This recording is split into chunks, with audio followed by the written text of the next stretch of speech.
President Bongbong Marcos is wrapping up his 5-day state visit to India. For the latest, let's bring in mobile journalist Julie Baiza reporting live from Bengaluru. Julie, tell us more about yung agenda ni Presidente.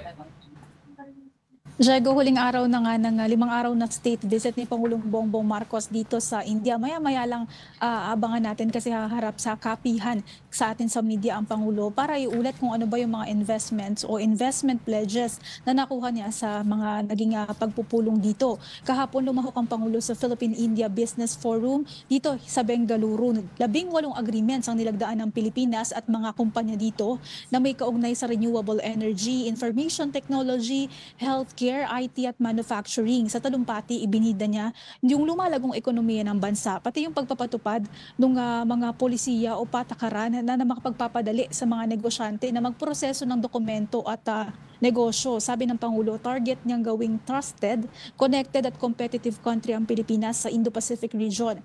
Matapos yan, nagkaroon din siya ng high-level one-on-one meeting sa mga business leaders. Kabilang dyan yung Ison Tower na planong mamuhunan sa digital infrastructure sa bansa. Nariyan din ang Nefro Plus na plano naman tugunan or tulungan ng Pilipinas na palawakin ng healthcare system. Sa ulat ng Pangulo sa kapihan, inaasahan natin na magbibigay siya ng halaga ng mga nakuhang investment pledges sa 5 araw na state visit. Hindi lang yan, Diego, Angela, dito sa Bengaluru, kundi sa naging mga pagpupulong din niya sa business leaders sa New Delhi. Yeah. Julie, well, every time naman president goes to another country, pagbalik binibida yung mga investment pledges from the country that they visited. But my question right now, meron ba tayo nakikitang concrete or target date na kung kailan makukuha mismo, magiging fruitful yung investment pledges na coming from India? Angela, sa ngayon kasi fluid pa kasi yung iba dito sa mga agreements na nilagdaan dito sa Bengaluru, mga letter of intent siya. So expansion lang ng mga kumpanya na existing na meron ng puhunan dyan sa Pilipinas. Yung iba naman, iniuulat yan ng mga concerned government agency. For example, kung may kaugnayan sa infrastructure, ang follow-up na nitong mga investment pledges na to with Department of DPWH and DOTR na sila na yung nag-uulat na yung pledges ng Pangulo naka-generate siya ng certain, for example, 10,000 jobs doon sa sector na yon. So parang ganoon yung nagiging flow. Wala siyang specific na date kung kailan magsisimula o kung kailan na mamumuhunan yung mga ito. Kasi again, yung ibang letter of intent lang naman.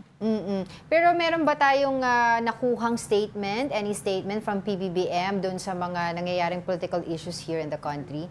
Specifically, yung recent decision ng Senado dun sa pag-archive ng impeachment case ni VP Sara.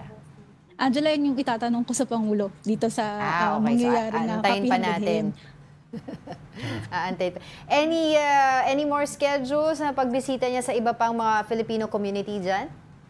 Actually, yung PhilCom kasi nung first day sa New Delhi siya nangyari. Dito sa Bengaluru, wala na tayong PhilCom kahapon. Talagang business meetings at saka yung business forum lang yung kanyang schedule. Ngayong araw naman, pagkatapos itong kapihan, pupunta na kami para lumipad na pabalik ng bansa. Alas 8 dyan yung inaasahang paglapag namin. Alas 8 ng gabi. Alright, mag-iingat kayo dyan. Maraming salamat, mobile journalist Julie Baiza reporting from Bengaluru, India.